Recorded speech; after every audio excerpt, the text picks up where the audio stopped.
Hello，大家好，我係李子敬，今日係2026年6月6號。今日咧想同大家分享一件事噶。最近咧泰國竟然喺曼谷郊外發現一個秘密嘅監聽站喎，究竟係邊個整出嚟嘅呢？台灣嘅間諜依家係唔係已經狗急跳牆呢？咁開始之前，希望大家右下角嗰度免費訂閱我哋嘅頻道，留言讚好，同埋將呢條片廣傳開去，等更加多嘅市民可以了解一下西方媒體唔想你知道嘅真相。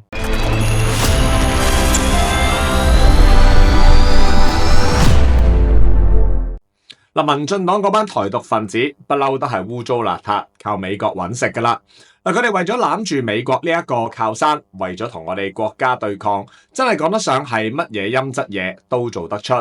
直到佢哋咧最近見到特朗普主動訪華，又向我哋中央政府示好，搞到嗰班台獨分子真係個個都驚到震晒，驚死自己被美國用完即棄，到頭來淪為一隻棄卒啊！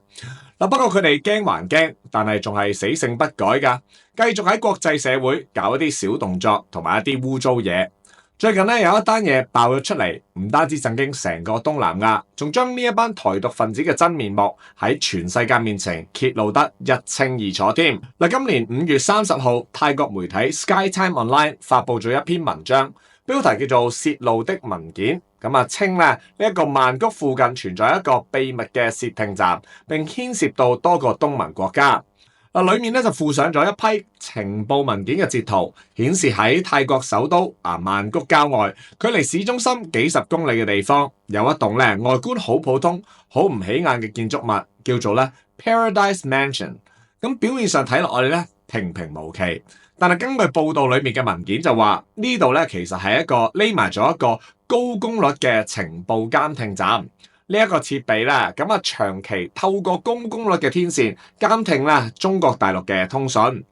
最離譜嘅地方係呢一個監聽站原來唔係淨係針對我哋國家咁簡單。根據報告裏邊嘅資料，佢哋仲攔截埋包括馬來西亞啦、菲律賓啦、老撾啦、越南啦、柬埔寨啦、印尼、巴基斯坦等等好多個國家嘅通訊內容，監聽範圍涵蓋遠距離信號、衛星傳訊、高頻頻道，甚至連民用通訊都唔放過㗎，幾乎涵蓋成個東南亞同周邊地區。換句話講，呢個唔係一個淨係針對單一國家嘅情報搜集站，而係一個區域級別嘅監控樞紐。其中馬來西亞更加被明確點名，令到成件事嘅敏感性大增啊！究竟係邊個背後搞鬼呢？根據報道，原來就係台灣省嘅所謂國防部，佢哋嘅電信發展室，英文簡稱 CDO 搞出嚟嘅。文件披露呢個設施就係由佢哋負責運作嘅。而且文件話呢一個設施釋放出嚟嘅高強度輻射，可能對附近嘅居民健康構成嚴重嘅風險啊！所以大家睇下啦，台獨分子為咗做美國隻狗，連累泰國人民暴露喺輻射之下都唔理，真係冇晒人性噶。不過咁都不特止，文件更加暴露咗一啲具體嘅數據，話呢一個設施雖然突破唔到我哋國家強大安全嘅系統，但係已經成功入侵咗部分其他國家嘅通訊網絡啦。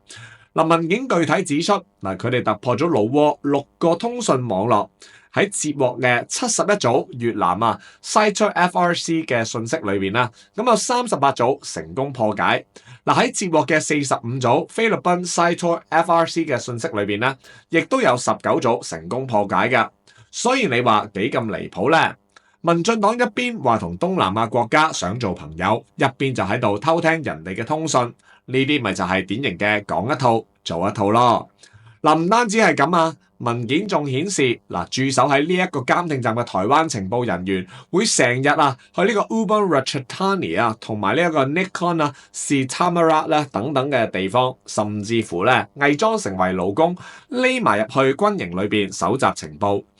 截圖裏邊有車輛嘅照片，車牌嘅資料，地圖嘅標示同埋建築嘅影像，真係好離譜㗎。如果呢啲內容最後係得到證實嘅話，咁涉及嘅問題就唔單止係泰國內部安全咁簡單，仲可能對成個東南亞嘅情報秩序產生好大嘅威脅添啊！講到呢度，可能有觀眾會問，台灣省呢一個電信發展室究竟係乜嘢嚟㗎？嗱，佢哋咧呢一個其實就係隸屬台灣省嘅所謂國防部參謀本部嘅情報機關。嗱，主要嘅任務就係搜集信息情報同埋呢一啲影像嘅情報㗎。目標咧就係對我哋中央政府進行戰略或者係戰術嘅預警。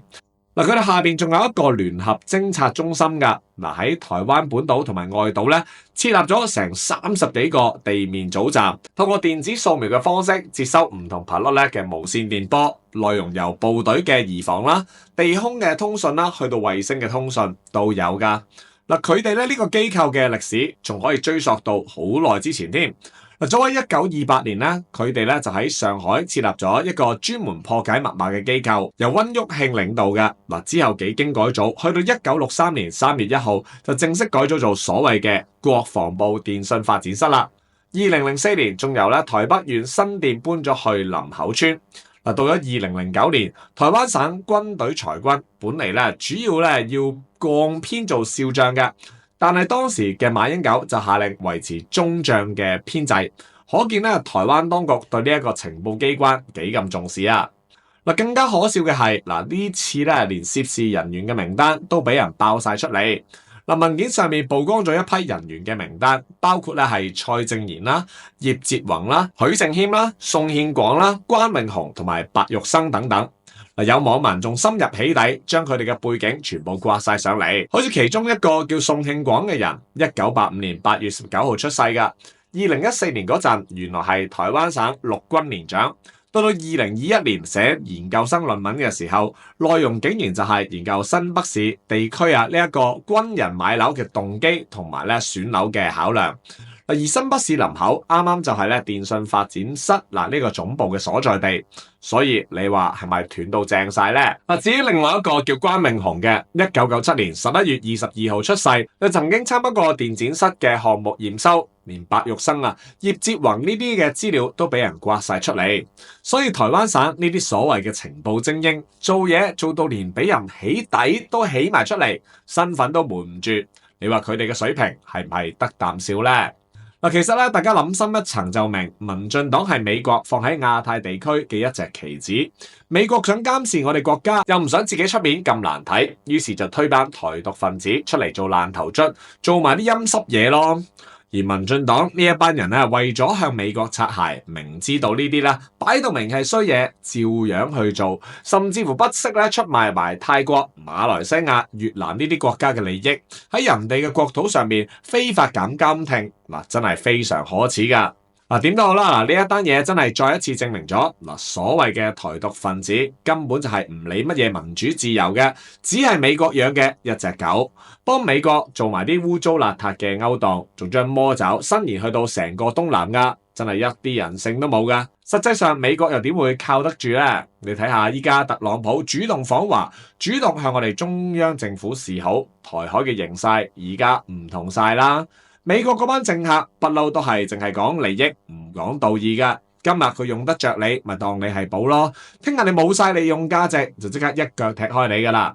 烏克蘭嘅澤連斯基就係最好嘅例子，俾美國利用完，依家咪又係用完即棄，淪為一隻棄卒。所以好似我哋國家咁樣，一直堅持和平發展，同周邊國家做好朋友、好伙伴，唔干預人哋國家嘅內部嘢，咁樣先至係正路啊嘛。所以嘅只係話呢班台獨分子，與其成日喺度擔驚受怕，驚被美國出賣，不如早啲認清楚個形勢，認清楚民進黨嘅醜惡嘴臉，早日返到祖國嘅懷抱，咁樣先有真正嘅出路啊嘛！香港雖然係一個好富裕嘅城市，但係喺我哋嘅社區裏邊，仍然有好多弱勢社群，生活真係好困難，有時甚至連基本嘅生活物資都冇㗎。所以作為民意代表，子敬我哋成日都會聚集一啲物資派發俾有需要嘅人士，希望佢哋嘅生活可以過得好啲。但係一個人嘅力量始終有限，所以嚟緊子敬將會發動一個生活物資嘅募捐行動，